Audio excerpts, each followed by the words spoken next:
Gente, então, a partir de agora, com a irmã Claudilene, eu esqueci, né, de fazer um resumo dela aqui, mas ela mesma se apresenta, fica melhor aí. Com vocês, então. Deus abençoe. Amém. Deus abençoe também a paz de Deus para todos os irmãos presentes e aqueles que porventura vão entrar ainda. É um prazer estar aqui com os irmãos, a convite da irmanice e irmão Daniel, né?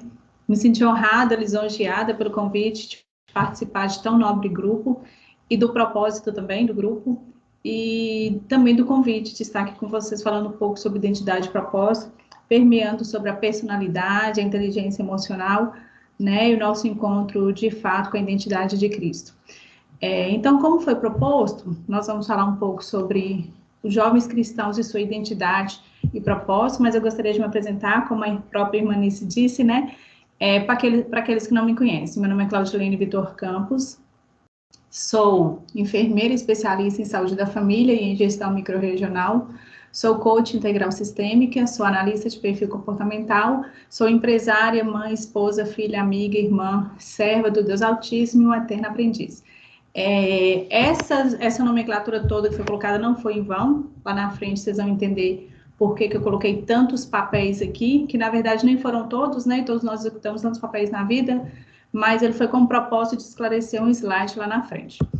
Então, o que é identidade, né? Quando a gente pergunta o que é identidade, qual é a sua identidade, vem um questionamento que foi feito a João Batista. Quem és? Para podermos dar resposta aos que nos enviaram, o que diz de ti mesmo. Então, a identidade é justamente a identificação que a gente tem da gente e o que as pessoas dizem da gente. Então, como a gente se vê? Quem a gente é para Deus?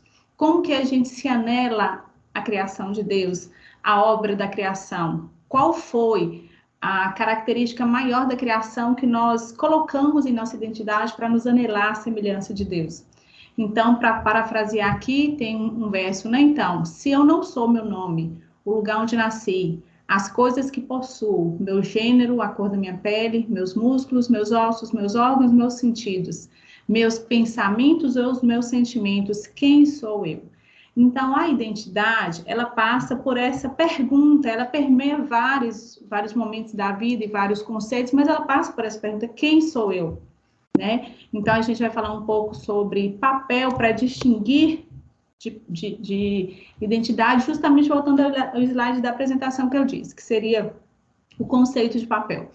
Então, o papel é entender o seu papel no mundo e na sociedade, ou entender a você mesmo. O que seria o papel? Seria um dever, uma obrigação legal ou moral, profissional, entre outros, ou uma simples atribuição, ou uma função que se desempenha ou que se cumpre. Por exemplo, o papel dos pais é educar os filhos.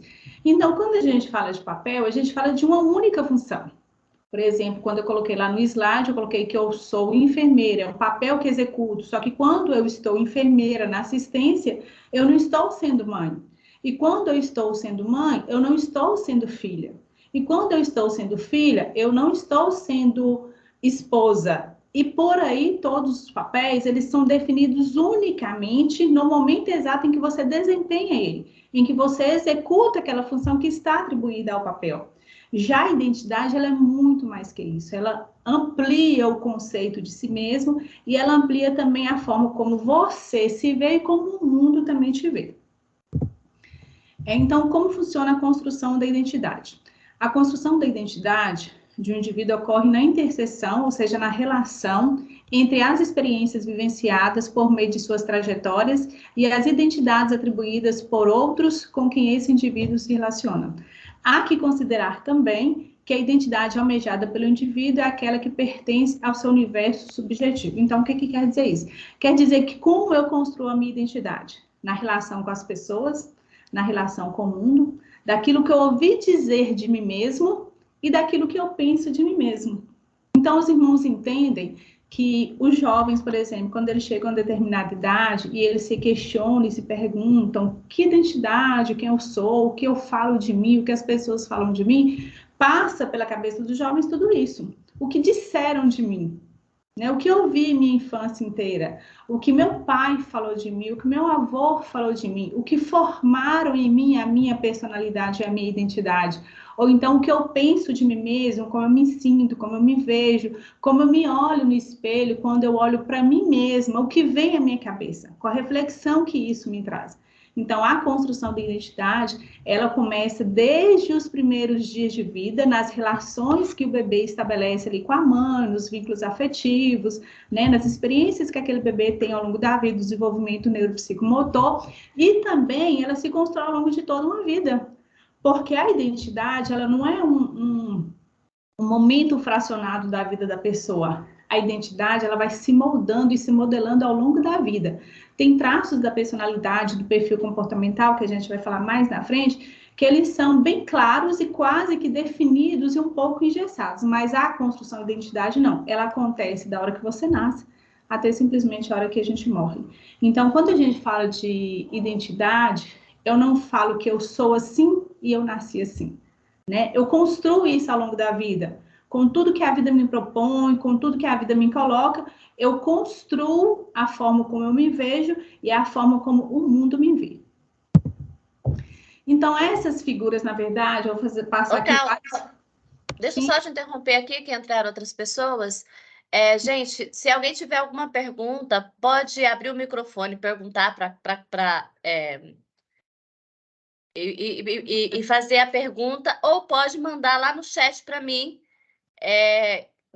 Tem que ser no chat do WhatsApp, lá pelo grupo. Já coloquei a carinha lá para vocês identificar para quem que vai perguntar, e eu reporto a pergunta para a Cal. Ela prefere que, se durante a fala dela vocês quiserem interagir, ela até prefere isso, ok? Então pode continuar, Cal.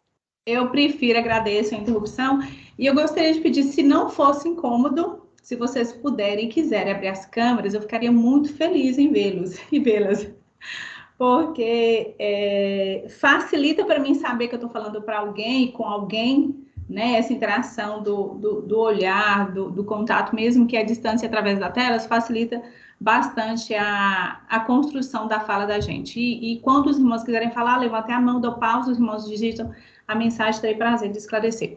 Mas então, como a gente estava falando da construção da identidade, as fotos que eu postarei a seguir, elas têm o seguinte sentido.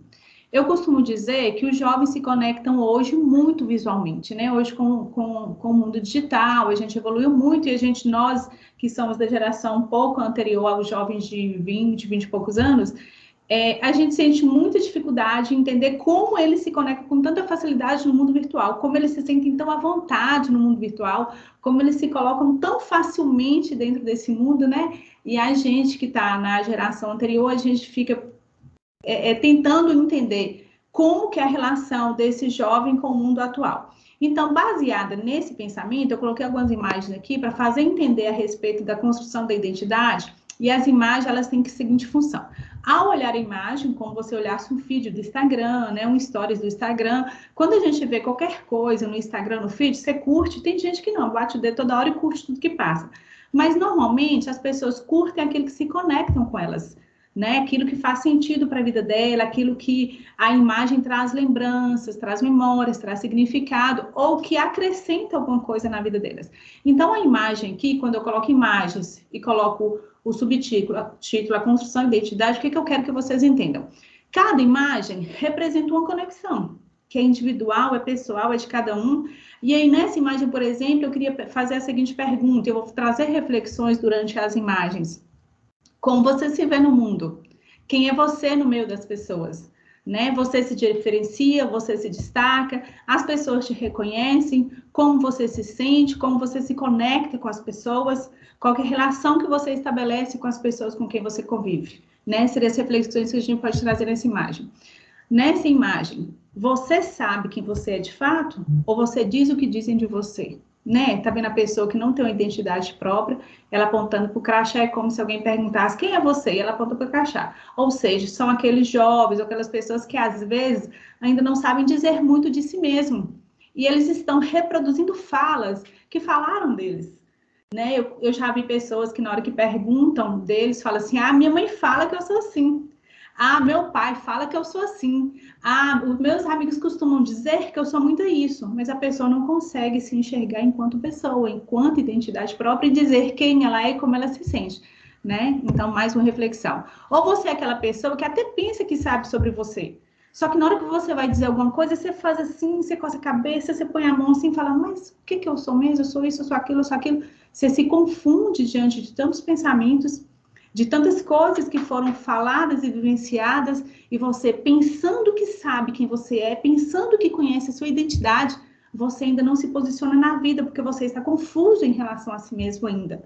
Tudo normal, porque são fases e são processos de construção de identidade. O que a gente quer chegar no final da apresentação? Fazer todo mundo entender qual que é a nossa real identidade, como que a gente encontra com ela. Ou você está já marcado com o mundo digital, marcado pelas influências das redes, você está já rotulada, né? Você já está impregnado com o que vê, com o que você fala, você não é mais quem você gostaria que fosse, você não é mais a pessoa que sua mãe criou, você não é mais aquilo que você era dentro da igreja, você já está rotulado com aquilo que o mundo tem trazido, com as coisas que você tem visto, com as coisas que tem passado diante da sua frente, da sua tela, você já não se identifica mais com a sua identidade natural, com a sua essência, com a sua origem, com o seu gênese, você já está se enxergando tanto dentro das redes, tanto dentro do mundo digital, que você já não percebe mais a diferença entre quem você era, quem gostaria que fosse, quem que você representa para o mundo e a pessoa que o mundo digital está trazendo como informação para você. Ou você é aquela pessoa que quando você pensa que se engatou, aí você desconecta de novo do mundo. Você fala, nossa, eu começo a me achar, eu começo a fazer tudo certinho, eu começo a estar na igreja, eu começo a frequentar tudo, participar de todos os movimentos da igreja, né, ser proativa em tudo. Aí, de repente, eu desconecto. Mas eu vou para sair e eu me sinto de novo dentro desse processo. Então, a gente tem pessoas que elas estão nesse processo de construção em que elas tentam sair de si mesmas. Não sei se vocês já viveram situações parecidas ou ouviram situações parecidas, em que a pessoa ela é como se fosse aquelas cenas de filme, em que você está deitado e seu corpo fica, mas vamos dizer que a alma ela consegue ver-se fora do corpo. Então, às vezes, alguns processos de identidade, alguns conflitos de identidade geram esse sentimento nos jovens, de estar em mim e ao mesmo tempo querer sair de mim, ou não gostar de quem eu sou, não entender quem eu sou, ou não querer estar na posição que eu estou. Aí eu queria olhar para trás e pensar, quem é essa pessoa? Como que é que eu sou mesmo? Eu sou aquela que está saindo, eu sou aquela que ficou, né? Mais um ponto de reflexão para quem ainda não consegue compreender sua identidade. Outro processo aqui, ó. Você está mostrando para o mundo realmente quem você é? Será que a imagem que você vê no espelho é a imagem que você mostra para o mundo? Ou nós estamos começando a fazer conforme as redes sociais têm nos ensinado? A gente está apresentando para o mundo aquilo que o mundo quer ver, mas não exatamente o que tem dentro de nós. Então, às vezes, a gente se esconde por trás de alguma fachada, a gente se esconde por trás de algum conceito, ou de beleza, ou cultural, ou religioso, e a gente, na verdade, não está mostrando para o mundo o que tem realmente dentro da gente. Né? Mais um processo. Ou será que é essa dor que você sente quando te perguntam quem é você, para que eu diga a quem me enviou, o que diz sobre ti, qual que é o sentimento que te traz? Qual que é seu olhar quando você se penetra e quando você procura em você a sua real identidade? Quando você pensa em dizer quem eu sou, qual a dor que gera em você? Né? Quando você se olha no espelho, não é nem pela bandeira, não, mas pela imagem da criança, do sentimento, franzir da testa, o olhar, a posição que ela coloca a boca, que traz um olhar de sofrimento e de dor, e muitas pessoas, às vezes, olham no espelho com essa dor.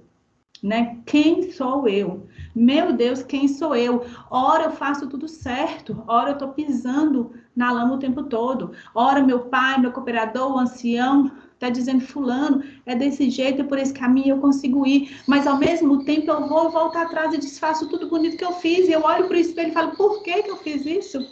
Será que tem alguém sentindo essa dor? Com esse olhar, com essa sensação de que ele não está conseguindo fazer o que ele tem sido chamado para fazer?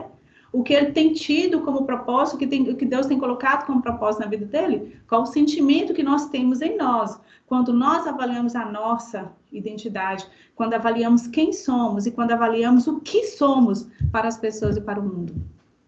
Ou você é aquela pessoa que tem roubado, alguém tem roubado sua identidade, ou você está lutando a todo custo para reconstruir ela. Né? Às vezes, os lugares por onde você passa, as pessoas com quem você anda, elas estão tirando de você sua identidade, elas estão tirando de você quem você é, elas estão tirando de você o plano que foi construído para você, e você fica ali, como diz aquele versículo, nossa briga não é contra a carne ou sangue, mas é contra as potestades espirituais da maldade, e você está ali no plano material, achando que está tudo bem, mas no plano espiritual tem alguém roubando sua identidade. Tem alguém tirando o que você tem de melhor, desconstruindo aquilo que foi construído sobre você, desconstruindo a imagem que Deus tem para você, o plano que Deus tem para você. Então, como está a luta sua com esse processo de ter a identidade reafirmada em Cristo, mas ter que brigar com o mundo para que ele não tome a sua identidade, para que não roube sua essência, para que não tire de você aquilo que Deus te deu desde a criação? Será que tem algo em nós que ainda precisa ser tirado? Né? Será que tem alguma máscara que ainda precisa ser caída? Será que a gente precisa olhar para o espelho e dizer, nossa, não dá mais para viver a vida que eu estou vivendo.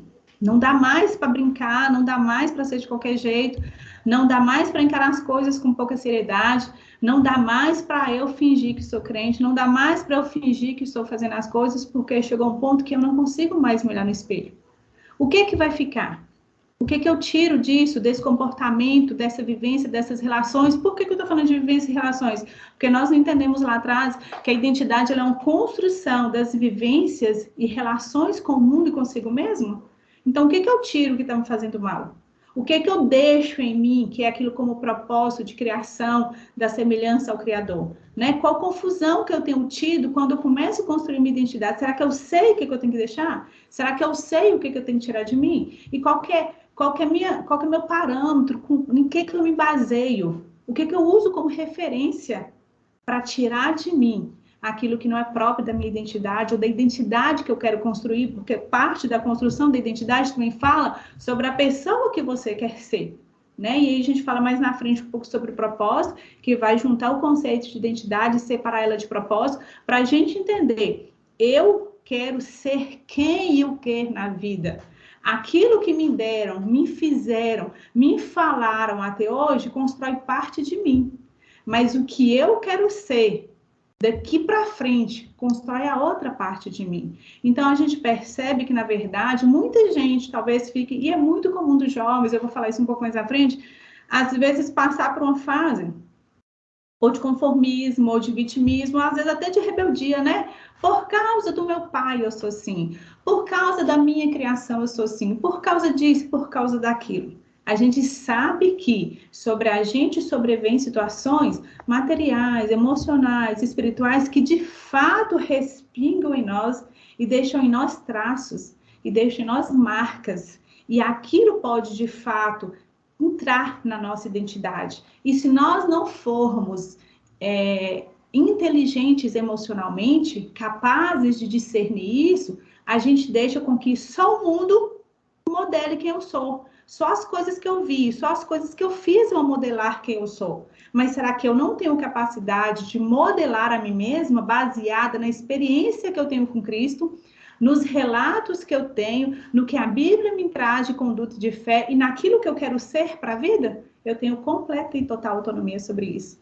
Então, ainda que o mundo te trouxe até aqui com marcas, talvez de rejeição, de sofrimento, de distanciamento, de isolamento, de palavras, qualquer que seja a marca que foi posta até hoje na sua identidade, Deus nos deu a condição, o livre-arbítrio, a capacidade de modelar essa situação com processos materiais e também espirituais para que eu construa a minha identidade de forma saudável e que eu entenda que eu sou hoje aquela pessoa que eu quero ser, baseado no que eu entendo que Deus construiu para mim, que deixou para mim, através dos meus pais, através dos irmãos, dos anciãos, dos cooperadores, da palavra de Deus, porque muitas pessoas podem falar, mas tá, como que eu devo ser?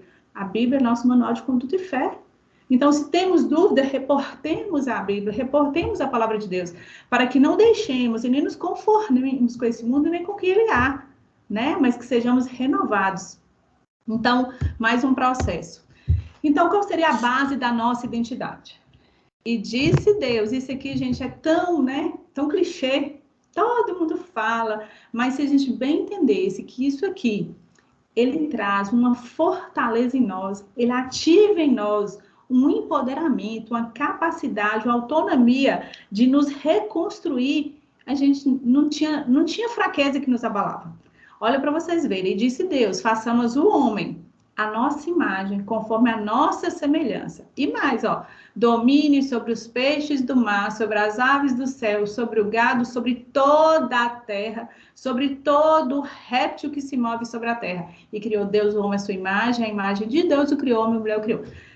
Clichê, não é, gente? Mas por que eu trouxe isso? Quando nós não sabemos quem nós somos, primeira coisa, volta na criação. Quando nós não soubermos para que nós somos, por que fomos criados, muita gente questiona, né? Ah, mas por que isso? Por que aquilo? Ah, ó vida, ó céus. É só lembrar da criação. Fomos feitos para o louvor do Criador, né? E feitos à imagem e semelhança dele. Então, se alguém tenta te incapacitar, se alguém tenta deturpar sua identidade, se alguém tenta diminuir sua capacidade, se alguém tenta inferiorizar a pessoa que você é, a primeira coisa que você tem que lembrar, eu não. Porque eu sou a imagem e semelhança do Criador. E para a sua glória, Deus me fez. E para louvor e glória do nome do Senhor, eu fui criado. Então, isso já não abala a nossa identidade, já não abala a nossa estrutura, porque quando você sabe o motivo da criação, o propósito da criação, isso te fortalece para entender que isso já é um propósito na Terra, que muita gente pode falar, propósito, como que é propósito, para que é propósito, como que eu construo, como que eu acho meu propósito. Se ninguém souber o resto da vida, qual que é o propósito que você tem, foi para a glória e honra do nome do Senhor que você foi criado. Então, isso já nos auxilia no caminhar da vida.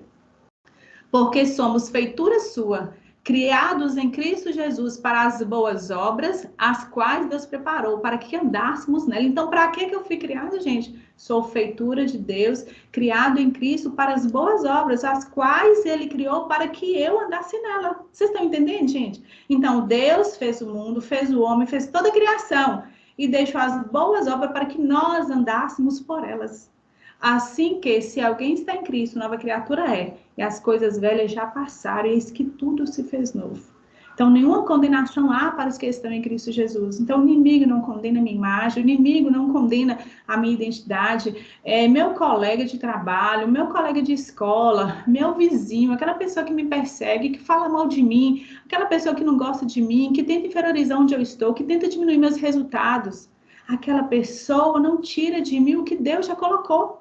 Vocês estão entendendo? Porque todas as coisas já se foram velhas, passaram. Eis que tudo se fez novo, né? Então, essa é a base da nossa identidade. Mas, segundo os teóricos, né, é importante trazer alguma teoria isso aqui. Não que a gente tenha falado sem teoria, mas está construído em cima de muito estudo. Inclusive, a Bíblia, por si só, ela é a nossa maior teoria, né? Então, segundo os teóricos, construir identidade implica em definir quem a pessoa é. Quais são seus valores e quais as diferenças que deseja seguir pela vida, ou seja, é uma concepção de si mesmo composta de valores, crenças e metas com os quais o indivíduo está solidamente comprometido.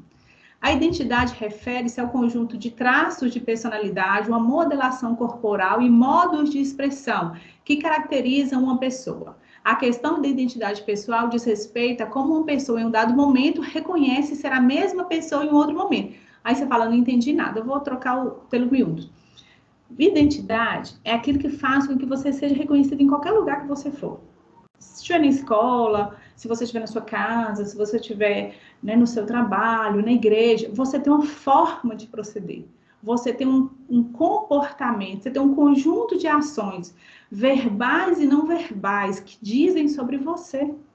Que fala, que respondem sobre você. Porque eu sempre digo que a gente se comunica não só com palavras, a gente se comunica até no silêncio. Se tem uma irmã ou um jovem, né, o cooperador tá aí, se tem um jovem que ele é sempre muito calado, é mais introvertido, ele é mais concentrado. Quando o irmão está lá, ou na pregação, ou fazendo uma reunião, o irmão reconhece o silêncio daquele jovem. Quando ele olha o semblante daquele jovem, ele consegue ler, ele consegue interpretar qual é o sentimento que aquilo que está sendo dito está trazendo ao jovem, mesmo no silêncio. E assim é o corpo. Se eu estou ouvindo uma palestra e alguém começa a bocejar, espreguiçar e mexer demais, ele não disse uma palavra, mas eu entendi que está ficando enfadonho, está ficando cansado. Por quê? Porque nossa identidade permite com que a nossa forma de se comunicar ao mundo se apresente diante das pessoas e nos lugares por onde a gente passa. Né? Então, a questão da identidade, de respeito a como uma pessoa em um dado momento se reconhece como a mesma pessoa em outro momento. Dito isso, como eu sou, né? A pergunta que se faz no tempo e no espaço. Então, assim, uma indagação muito forte. Os próprios jovens relatam com frequência a dificuldade em lidar com todas as mudanças que ocorrem em seu corpo, suas emoções, pensamentos e conduta. Sentem-se confusos, mas muitas vezes não conseguem expressar essas sensações com clareza e não sabem quem recorrer para ajudá-los a entender o que está acontecendo. Assim, é comum que se sintam perdidos, assim como os pais, os professores e os cooperadores. Eu costumo dizer, parafraseando a minha amiga e irmã Alice, que a cada criança nasce uma mãe, a cada adolescente nasce uma mãe, a cada jovem nasce uma mãe, e assim é, o professor, o cooperador e todas as pessoas que vivem com a gente. Por quê? Porque assim como é para o jovem ser difícil ser jovem, é difícil para o cooperador ser cooperador de jovem.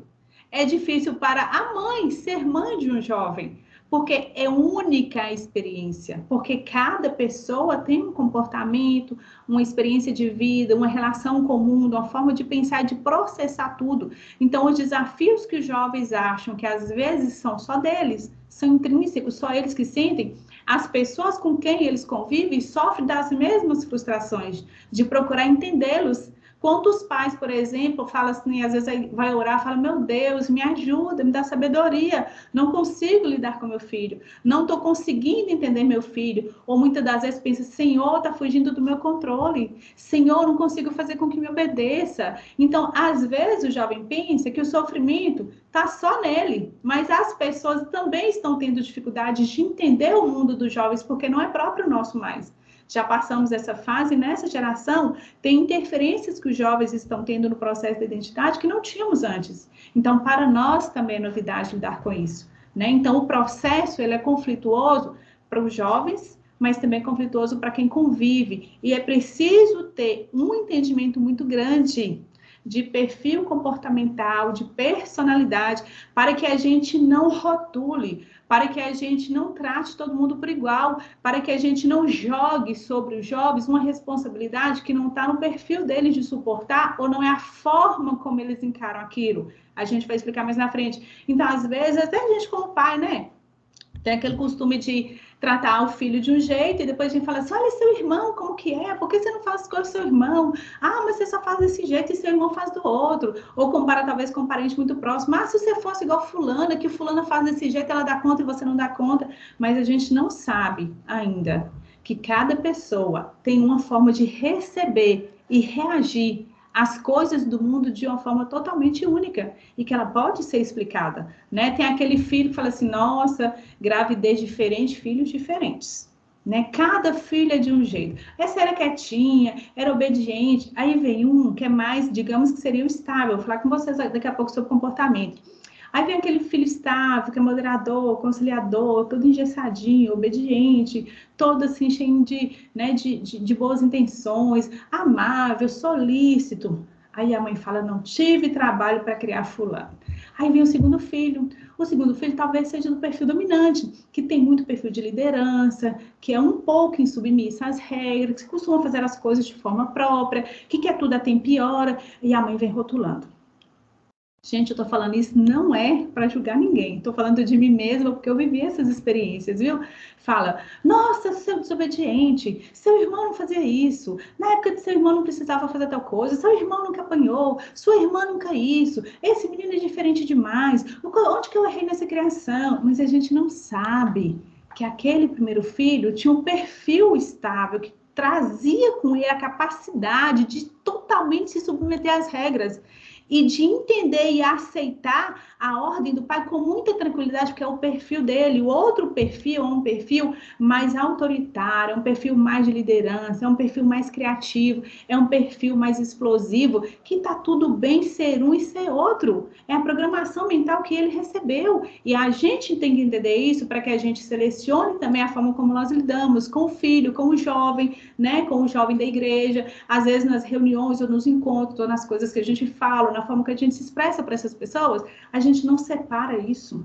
A forma como eu lido com um jovem, dependendo do perfil dele, é diferente que eu lido do outro. Por exemplo, se tem um jovem que é estável, que está faltando muito culto, faltando as reuniões, está pouco frequente nos compromissos da igreja, a abordagem com ele é diferente da abordagem de um jovem totalmente influente, por exemplo, de um jovem conforme. Eles precisam ouvir coisas diferentes, eles precisam ser percebidos de forma diferente. Né? E isso faz toda a diferença quando a gente resgata essa identidade, quando a gente resgata essa pessoa para a gente, né? Ou seja, tratar ele como ele precisa ser tratado faz toda a diferença, como ele se vê, como o mundo tem enxergado ele. Então, entendendo essas pessoas, assim, até agora a gente tem falado de identidade, e não tem como falar de identidade sem trazer traços de comportamento, que faz classificação de personalidade, que faz a gente entender como a gente processa nosso comportamento, nossas tomadas de decisões e nossas formas de pensamento. Então, eu trouxe aqui para vocês a teoria DISC, que é uma teoria comportamental, assim, ela não é tão nova, mas é de 1926, de William Malton, um psicólogo PhD. Ela é a modernização de 3 outras teorias, que veio de uma teoria grega antiga, que tratava os 4 elementos da Terra, do mundo, né, do universo, terra, mar, água e aço, e as influências disso no comportamento. Depois evoluiu para uma filosofia de Hipócrates, que lidava com... esqueci qual era a classificação. Depois veio o perfil um britânico, que classificou entre planejador, comunicador, e Malta, em 1926, criou essa teoria DISC, para classificar também, reclassificar esses 4 comportamentos, trazendo mais informações sobre essa classificação. Então, quantas vezes você já teve dificuldade de lidar com a sua própria personalidade? Enquanto jovem, então, gente, como é difícil, né? Se entender, se reconhecer, e é um universo de comparação o mundo do jovem. É um universo muito coletivo, eles estão muito juntos, muito unidos, mas também se comparando o tempo todo. Então, nessa comparação, às vezes na intimidade, um jovem fala assim, nossa, fulano é tão simpático, tão alegre, ele chega assim, sempre para cima, todo mundo rodeia ele. Eu chego nos lugares, ninguém se encosta em mim, ninguém puxa assunto comigo. Eu chego nos lugares, as pessoas não me olham. E tem aquele também que fala assim, eu chego, eu fico calada, porque se alguém me falar alguma coisa que eu não gosto, eu dou uma respostada.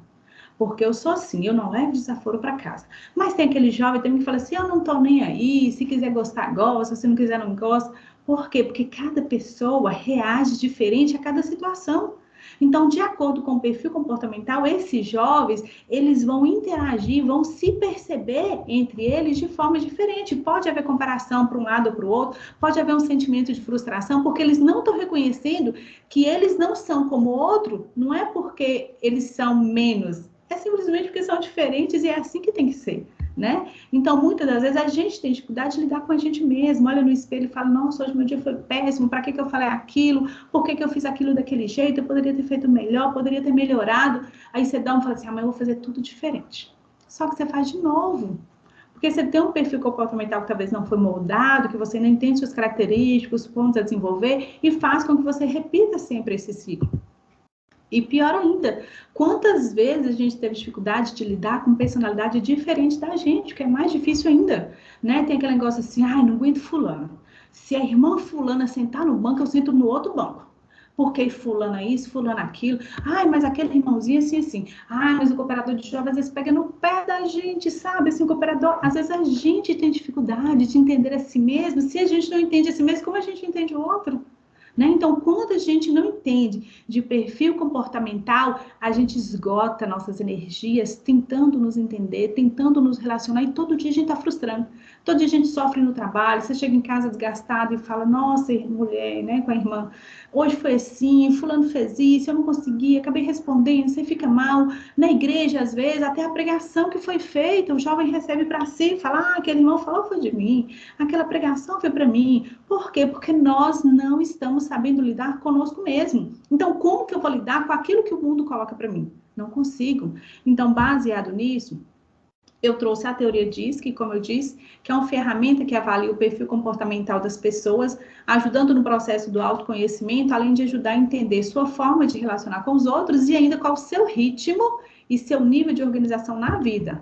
Olha que fantástico, vai dizer por que você pensa assim, por que você faz as coisas desse jeito, com que velocidade você faz as coisas e como você se organiza na vida. Não só a organização prática do dia, mas a organização mental e de tomada de decisão também. Então, como eu disse, o William Moulton Marston, psicólogo e PhD, desenvolveu essa teoria. Ele acreditava que cada pessoa possui fatores que pode diferenciá-la de outras pessoas. Existia um conjunto de pessoas que, de uma forma geral, pensava igual, tomava decisões iguais, se comportava de forma igual, e ele classificou essas pessoas. Então, basicamente, a teoria diz que você conhece a si mesmo, as pessoas ao seu redor, através de 4 fatores.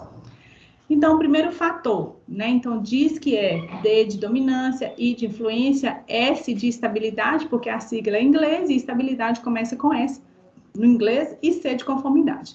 Então, na dominância, ela está ligada ao modo como você toma decisões. Os dominantes são pessoas extremamente assertivas. A assertiva é a palavra para o dominante. Sempre vai ter aquele jovem, aquele irmão, né? Aquele adolescente, que ele é direto no ponto. Ele não faz rodeio. Ele fala a verdade. Ele é da verdade.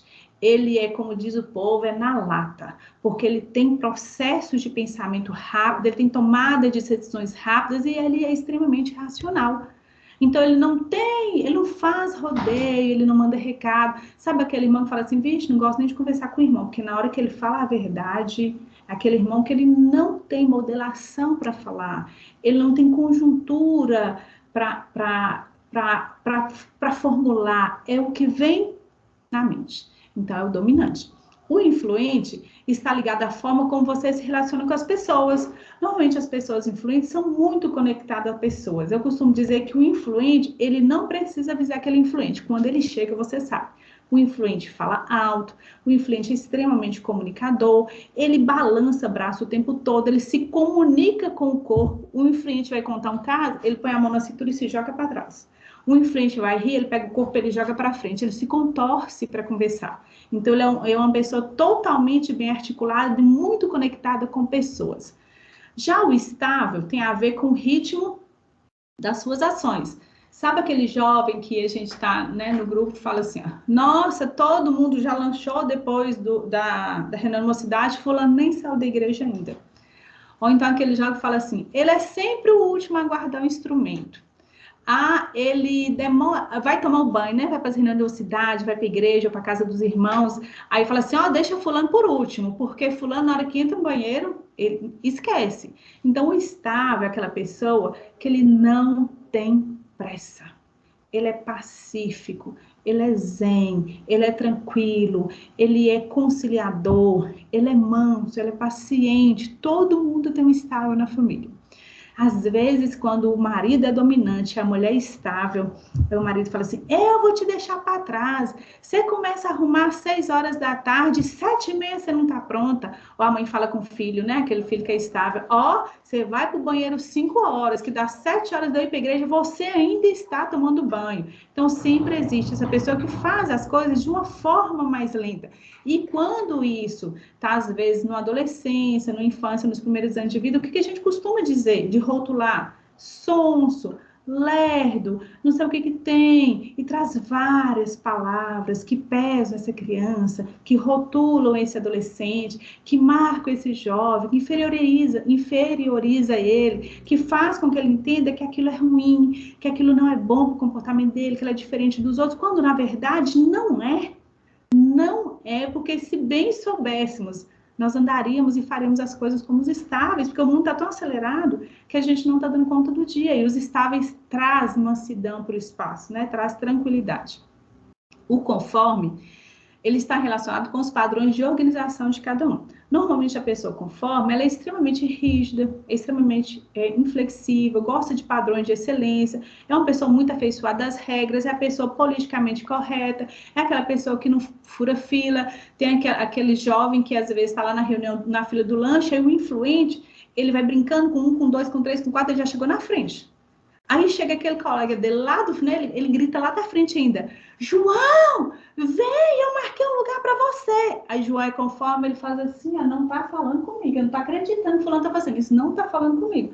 Porque o conforme não dá conta disso, de pular uma regra, de infringir uma regra, um limite que foi estabelecido. Se existe uma linha vermelha, por exemplo, em banco tem muito isso, né? Aqueles contornos que eles fazem no chão para separar as pessoas e formar fila, o conforme vai seguir teoricamente aquela risquinha e vai passar pelos caminhos. O influente passa por baixo. Já vê aquelas pessoas que chegam e pegam assim, ó, com aquela divisória da fila do banco e levanta e passa por baixo? Então, assim, cada pessoa, e você vai falar com o influente, fala assim, fulano, como você tem coragem de fazer isso? E ele fala assim, o que que tem, moça? Você vai ficar aí atrás a vida toda? Mas o conforme fica a vida toda. Se alguém não chama ele lá na frente, fala, passa fulano na frente, né? Aquele jovem que é cauteloso, aquele jovem que é mais calado, aquele jovem que só fala quando ele tem certeza, aquele jovem que não é para frente, aquele jovem que não chega já chegando, que precisa ser mais observada. Às vezes ele é criticado, fulano é enjoado, fulano é isso, mas não,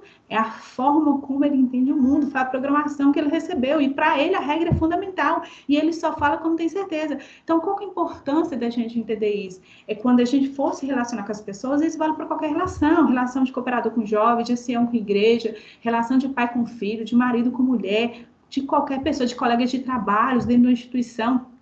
Entender que existem pessoas que processam diferente de você e elas não estão erradas por isso, porque o dominante acha que o mundo tem que ser igual a ele.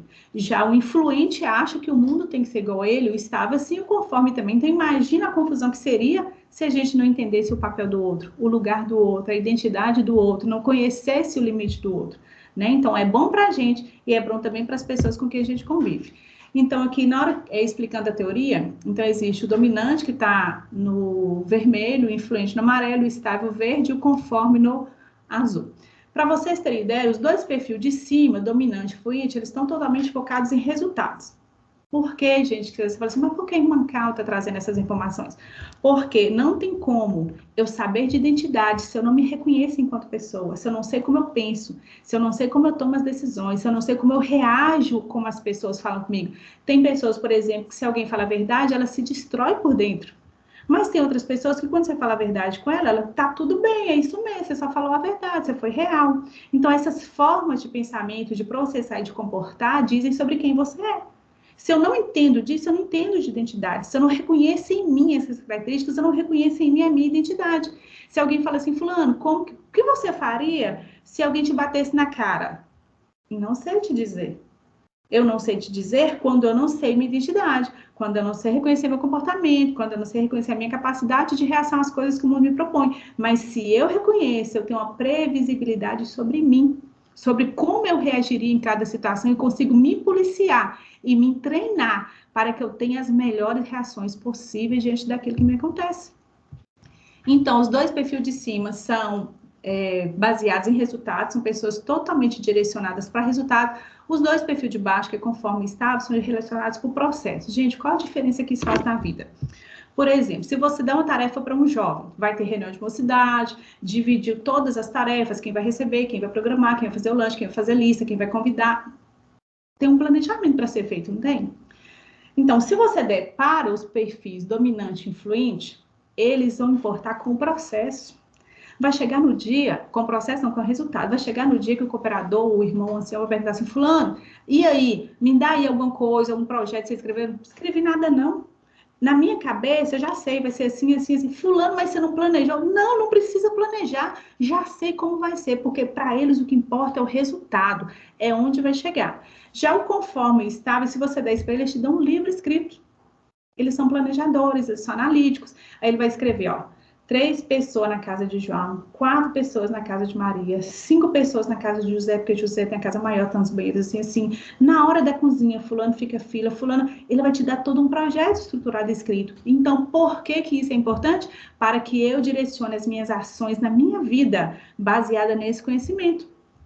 Outra coisa, os perfis, eu estou, no caso está na minha esquerda, né? Para vocês provavelmente vai estar assim também, que é o dominante com fome, eles têm orientação para tarefas, são tarefeiros, são executores, são pessoas que gostam de pôr a mão na massa. Você já viu aquelas pessoas que falam assim, ó, nossa, fulano põe a mão na massa, fulano onde ele está, ele não sabe sentar, ele chega, ele põe a mão na massa, certamente é um dominante, um conforme, porque são pessoas proativas, são pessoas que gostam de executar e têm perfil de execução.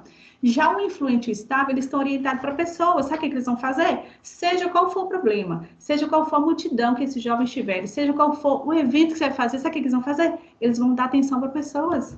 Eles vão conversar, eles vão acolher, eles vão receber, eles vão interagir. Aí o dominante, que é executor, que é tarefeiro, ele vai gritar para o influente, fala, irmão, você não está vendo, está precisando de ajuda aqui não? Aí ele fala, peraí, irmão, chegou o irmão fulano de tal, estou dando atenção para ele aqui.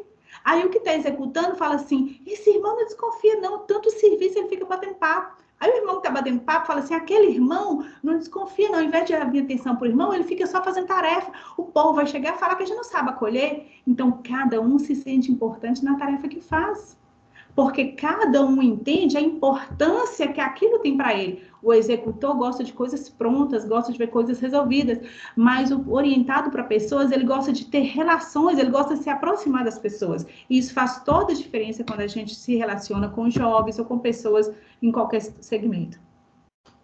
Então, como eu já disse, se a gente tem um X, vocês estão vendo aqui que tem um X, na parte de cima a gente tem 2 perfis, que é o influente. Então, aquele jovem que é comunicativo, que é otimista, que é entusiasmado, que é persuasivo, que consegue convencer, é carismático, sociável, é um jovem que certamente levanta demais para testemunhar, é um jovem que tem eloquência na oração, é um jovem que sabe se comunicar, que recita mais vezes, que decora muito recitativo, ele quer estar sempre à frente. Eu costumo dizer que tem pessoas que elas fazem a oração, a primeira oração, eles pedem um hino, eles testemunham, falta fazer a segunda oração e pregar. Se pudesse fazer o culto sozinho, né? Porque é muito proativo, gosta de levantar, gosta de estar no meio, gosta de, não é aparecer não é a palavra, mas gosta de se manifestar na frente das pessoas. Então, essa pessoa tem um perfil que a gente chama de influente, é persuasivo, convence as pessoas. Se ele quer fazer uma coisa, consegue movimentar as pessoas.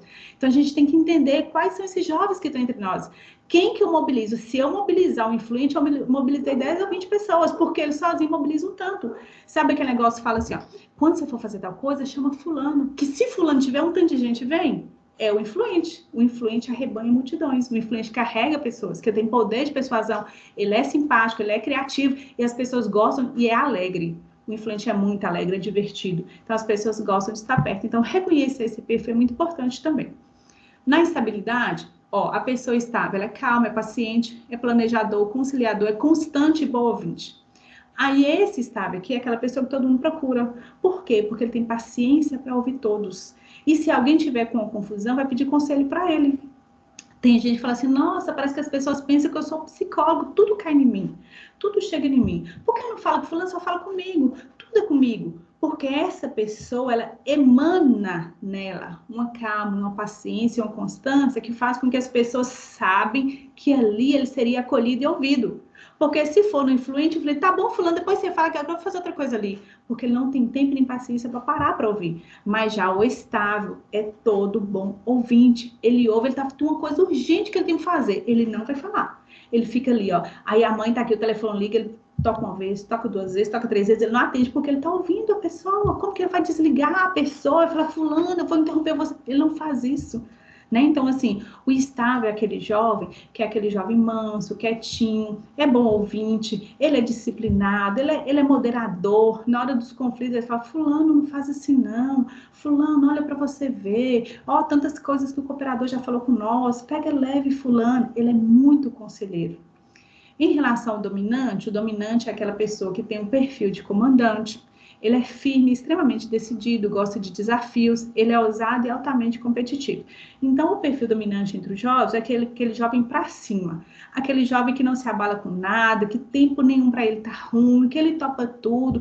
É aquele jovem que se falar assim, ó, vão congregar 3 da manhã ele congrega, se for para ir na mocidade 2 da tarde ele vai, se for para ir no culto ele vai, e se falar que vai ter oração em algum lugar ele ainda vai na oração. Ele não tem descanso, ele é muito ligado na tomada, ele tem muita energia, é uma pessoa que tem muito perfil de liderança, respostas bastante firmes, é decidido no que quer, muito direcionado em tarefa e cumpridor de tarefas também. Já o conforme é aquele jovem que é detalhista. Se vai fazer uma reunião com jovens, e aí o irmão Daniel vai lá e fala alguma coisa. Aí, irmãos, vai ser assim, o conforme é o único que vai levantar a mão. Ele vai falar assim, mas irmão Daniel, você não falou sobre isso, isso, isso, isso. A gente sempre espera o conforme no final, porque no final ele ainda vai perguntar uma coisa que ninguém perguntou, ele vai ver um detalhe que ninguém viu porque ele é detalhista, ele é perfeccionista, ele é discreto, ele é muito disciplinado, costuma ser muito organizado com suas coisas, inclusive nos processos de pensamento. É aquela pessoa que precisa de muita informação para tomar uma decisão, porque ele precisa se organizar com tudo na vida, inclusive com o seu pensamento. Então, as tomadas de decisão. Porque, às vezes, a gente faz o encontro entre os jovens, entre a Irmandade, em muitos grupos, lá na minha cidade tem muitos grupos, aí a gente põe lá uma situação no grupo. Aí tem pessoas que na hora que você colocou, ela já te respondeu. Ou fez um joinha, ou fez uma mãozinha de amém, alguma coisa assim. Mas tem gente que lê, ela não responde. Fala, gente, aqui, o fulano visualizou, o fulano não respondeu. Será que não vai? Será que vai? Será que gostou? Será que não gostou? Por quê? Porque algumas pessoas decidem rápido, outras pessoas decidem mais lentamente.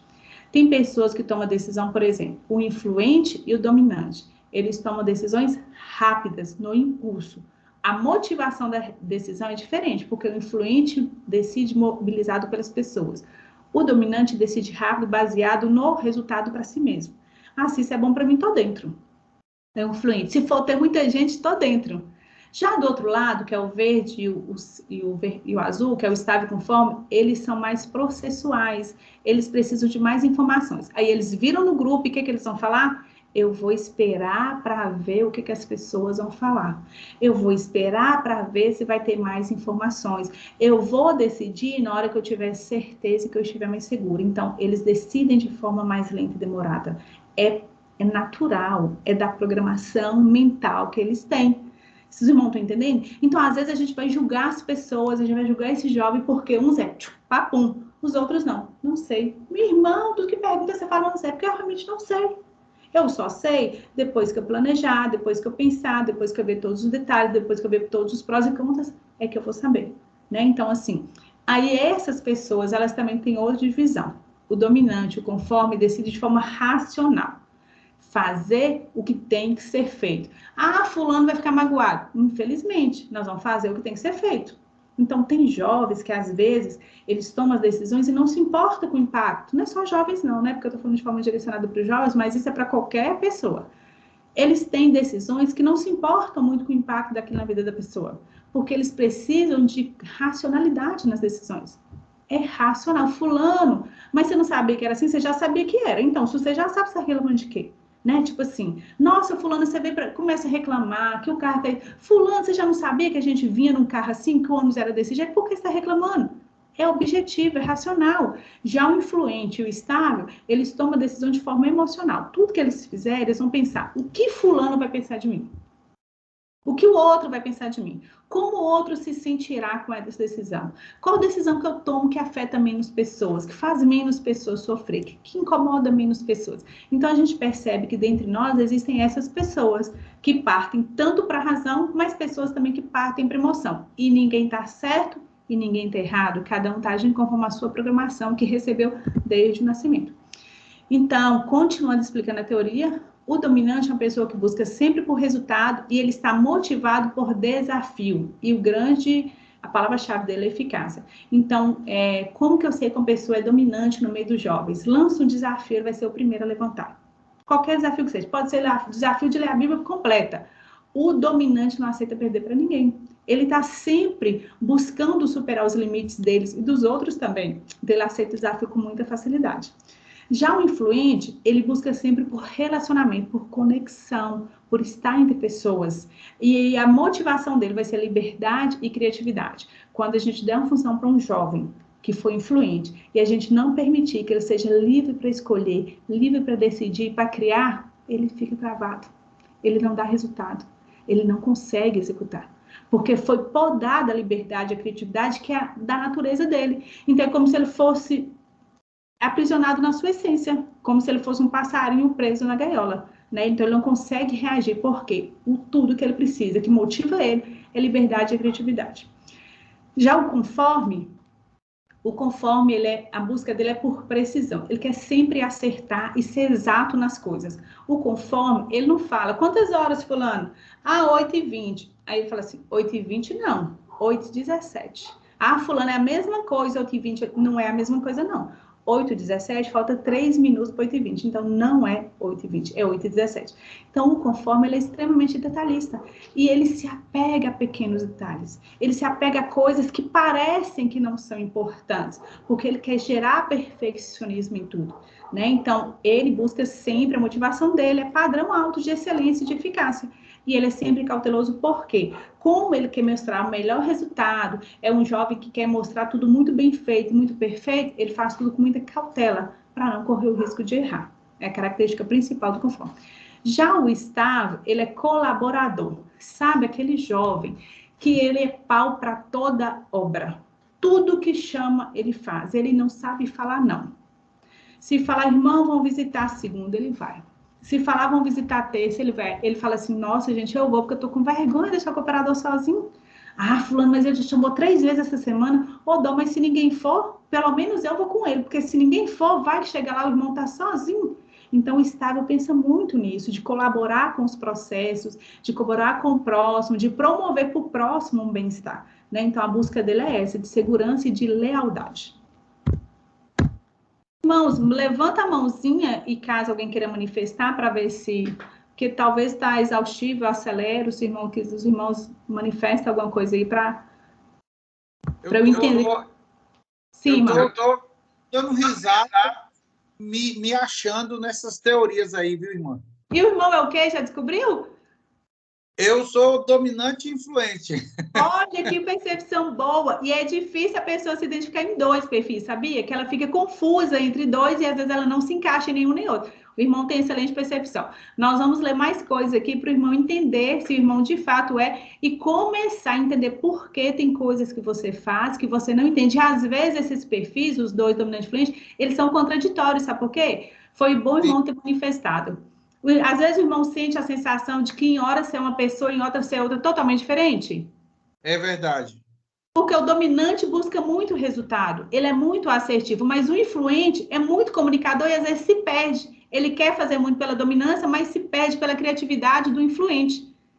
Então, eu ainda tenho a questão de uma ansiedade. Eu fico querendo o resultado e às vezes eu falo demais e pela reunião aqui tu já está percebendo. Não está falando demais, não, tá ótimo. Mas olha para você ver, você falou 2 palavras-chave. A dominância, ela exige resultado, porque você tem uma busca intrínseca por resultado. Quando as pessoas ou você não gera resultado, você se esgota, você fica enfadado, você fica estressado, você fica nervoso. Quando uma coisa não gera resultado, o irmão, um colapso nervoso. Aí você fica angustiado, aquilo te incomoda, aquilo tira a sua energia. Mas, ao mesmo tempo, comunicador, porque o influente é muito comunicador, ele se pega em ser desperdiçado o tempo, porque ele conversa, às vezes, demais. Ele fala, eu podia estar fazendo tal coisa, e perdi tempo fazendo outra, porque eu era bom comunicador, eu fui dar atenção, eu fui conversar, eu fui acolher, mas aquilo que o dominante queria fazer, eu não consegui fazer. Então, são 2 naturezas dentro da mesma pessoa. É um conflito, não é? Verdade. Mas muito interessante. Gostei da observação do irmão e vai começando a entender para ver se realmente o irmão é dominante e influente. Nice, você sabe qual é o seu perfil? Qual é o melhor perfil? Nossa, fantástico. Eu queria falar dessa pergunta no final, mas eu vou falar dela agora, já que foi perguntada. Quem falou foi irmão Daniel, não? Não, foi irmão Fagner. Paz de Deus, irmão Fagner. Fagner.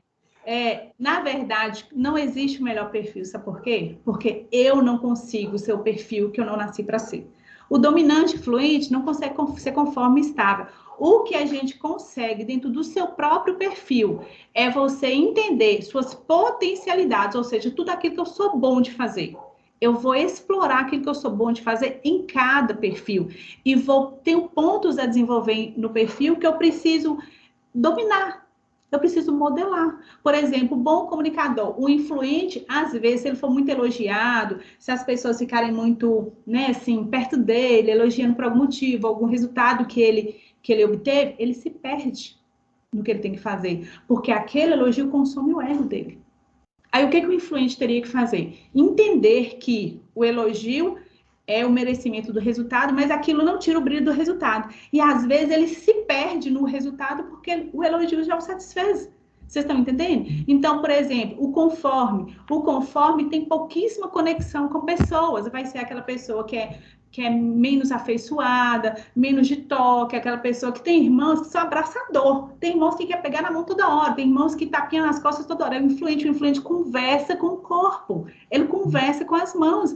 Já o conforme, você vai reconhecer um conforme de longe. Por quê? O conforme é formal, a fala é formal, as vestes são formais, a forma de falar é formal, raramente ele vai gesticular, ele vai estar sempre numa posição de palestrante. Então, o conforme não consegue ser influente, aí você fala assim, nossa, fulano, você tem que ser mais alegre, você tem que ser mais expansivo.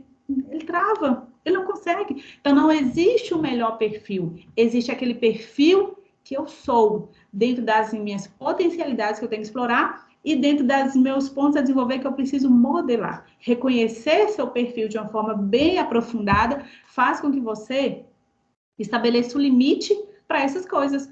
Por exemplo, às vezes o conforme ele é tão racional que ele vai tomar uma decisão que não é tão necessária, vai machucar alguém, mas ele está tomando simplesmente pela razão. E ele sabendo disso, ele pode falar, olha, para mim não faz tanta diferença. Já que para mim não faz tanta diferença, eu vou tomar a decisão não na razão, mas para não incomodar o outro. Se ele não tiver esse entendimento, ele vai doer quem tiver que doer. Porque é a razão que predomina nele. Mas ele entendendo isso, como eu disse, os pontos a desenvolver, ele já vai mudar o processo de pensamento. Vai falar, não, vou decidir agora por fulano, porque já que para mim não faz diferença, eu não quero incomodar e magoar o outro. Vocês estão entendendo? Tranquilo, irmão Fagner? Tranquilo, né? Tranquilo. Então, seguindo aqui, para a gente, né, evoluir, a dominância, ela tem quais as características da dominância? Poder, autoridade, resultados tangíveis, ou seja, alcançáveis. Ele planejou, ele alcança. O dominante tem um poder de execução e de potencial de ação muito alto. Imensuráveis, né? Dinheiro e bens materiais é muito próprio. Por quê? Porque o dominante, ele tem uma visão de águia. Ele tem uma visão além dos outros. Às vezes a pessoa, por isso que eu falo que às vezes não é o berço que condiciona o lugar onde você vai chegar. Não é. Porque eu até falei essa semana com meu esposo. Tem filhos de irmãos ou de pessoas com poucos recursos financeiros que chegam mais longe do que filhos de irmãos com muita condição financeira. O que fez diferença nisso?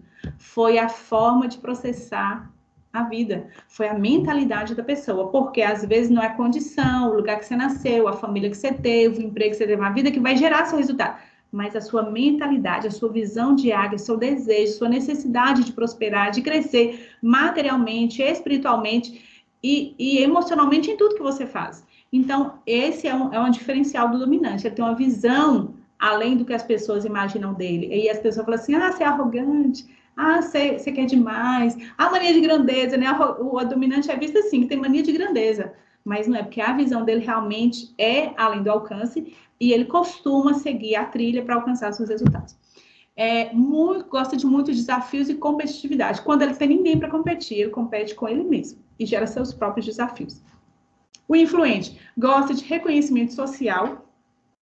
Ele gosta de interagir com novas pessoas, está sempre fazendo amizade. Eu tenho a filha de uma irmãzinha, amiga minha, que ela deve ter 3.000 contatos, né, nisso, no celular. Ela é amiga de todo mundo. Ela conhece todo mundo. Por onde ela passa, ela faz grandes amizades. Aí ela ficou um final de semana de reunião da mocidade, ela já encheu mais 300 contatos na lista.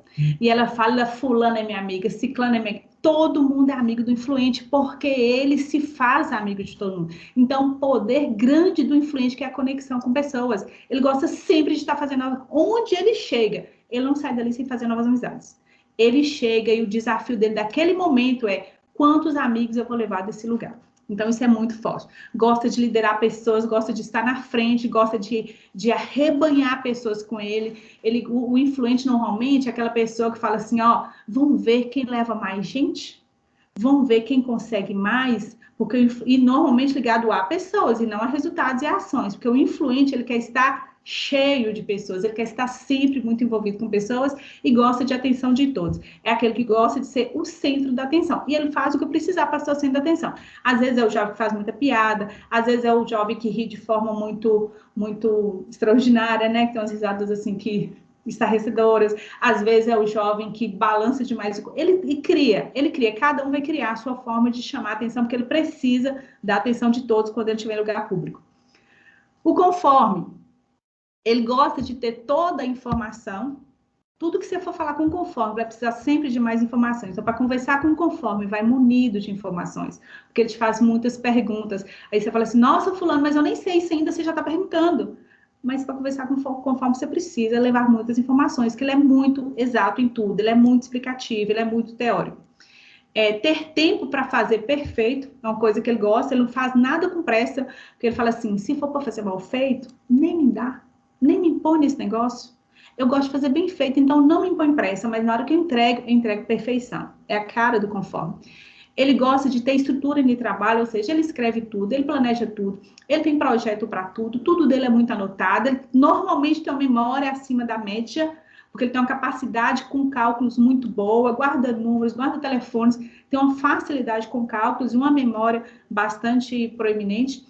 E também gosta de trabalhar com regras claras. Não confunda o conforme. Se você falar assim, eu acho que isso pode ser assim. O conforme fala, fulano, define aí se pode, se não pode. Porque esse negócio de acho pode levar a interpretações erradas. Então fala se pode, se não pode. O conforme gosta disso. É sim ou não. É pode, não pode. Coisas claras e objetivas. O estável é uma pessoa que gosta de segurança. Ele gosta de segurança em tudo. Ele gosta de segurança no trabalho, ele gosta de segurança no lugar onde ele está. Se ele for, por exemplo, em um ônibus, ele vai pensar, por exemplo, na saída de emergência, ele vai pensar assim, se o ônibus é seguro, se a estrada que vai passar não é perigosa. Ele pensa muito em segurança em todos os sentidos. E ele é consistente e gosta de qualidade também. Então, ele é aquela pessoa que faz tudo do mesmo jeito, que tem o mesmo hábito a vida toda, o mesmo corte de cabelo, o mesmo estilo de roupa, a mesma forma de falar, tem o mesmo carro por muito tempo. Ele não gosta de ousar, ele não gosta de arriscar. Ele é leal a tudo e a todos, então ele demora a desapegar das coisas. Às vezes ele tem o dinheiro para trocar o carro, ele não vai trocar. É aquele jovem que está andando de bicicleta há muito tempo e tem emprego muito bom. Aí as pessoas falam assim, fulano, por que você não compra um carro?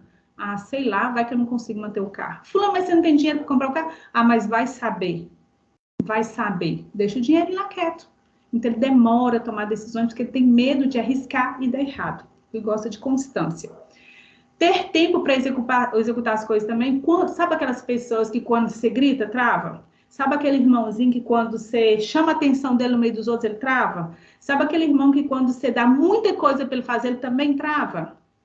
Provavelmente é um jovem, um irmão estável, porque ele gosta de fazer uma coisa de cada vez. E gosta de ambientes harmônicos e ambientes agradáveis. Excesso de barulho, confusão, pessoas falando alto demais, normalmente eles não ficam à vontade, né? Isso incomoda eles, então eles gostam de harmonia em todo o tempo, nas pessoas e nos ambientes. Então, irmãos, olha para vocês verem que interessante. Eu achei isso aqui super interessante, porque às vezes quando a gente fala de identidade, principalmente no mundo jovem, nessa fase agora, eles ficam se perguntando, né? Gente, eu estou no mercado de trabalho, eu não sei o que eu gosto, eu fico trocando de emprego todo dia, e uma hora eu quero estar em tal lugar, tem hora que eu não gosto desse emprego, eu quero sair, mas eu fico com medo de sair no outro emprego, não sei o que. Então, isso aqui traz uma análise, né? A partir de agora vai ter um na frente, que vai direcionar a pessoa para aquilo que ele gosta e provavelmente pode ser uma opção de trabalho, opção no mercado de trabalho. Dominante. Então, lembre-se, busca por resultado. Influência, busca por relacionamento. A estabilidade, busca por colaboração. E a conformidade, busca por precisão e exatidão. E aí, no mercado de trabalho, onde o dominante se encaixa melhor? Empreendedorismo, gestão de tecnologia de informação, combate a incêndios e forças armadas. Aí você fala, nossa, por quê?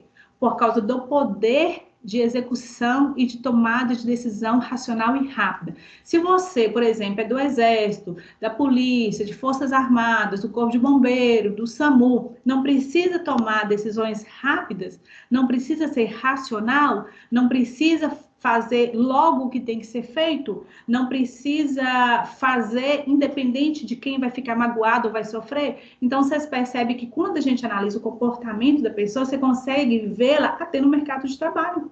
Entendeu? Por exemplo, gestão de inteligência de informação. Por que gestão? Porque tem um perfil de liderança extremamente alto, uma capacidade de raciocínio e de resolvimento de problemas gigantescos. O dominante, gente, ele humilha a gente.